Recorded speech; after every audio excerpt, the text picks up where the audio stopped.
Time spent on grading can sink you and burn you out. Do not let it. I don't spend a lot of time grading. Instead, I create rubrics for all my assignments, which are these detailed guides outlining how I derive a grade. I do this because my goal is to have students grade each other's work.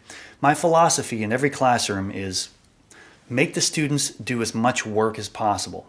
So in my regular and AP classes, I create rubrics for all my writing assignments, and then I have my students do peer assessments using the rubrics. Essentially, they grade each other. Of course, the peer assessment is never the final grade. I'm always the last word on that, and I select a small number of assignments that are actually graded by me just to make sure everyone is on track. But students get good at grading each other very quickly, and it saves me a massive amount of time. Now, it takes me about 3 minutes to grade a free response essay. I have 50 students. That's over 2 hours of mind-numbing grading. And what happens when I hand them back to students? Most of them just look at the grade and put it away.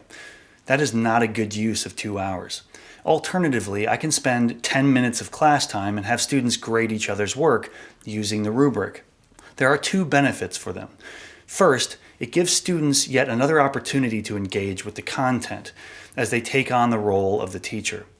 Second, they are actually more likely to look closely at their peers' feedback than mine.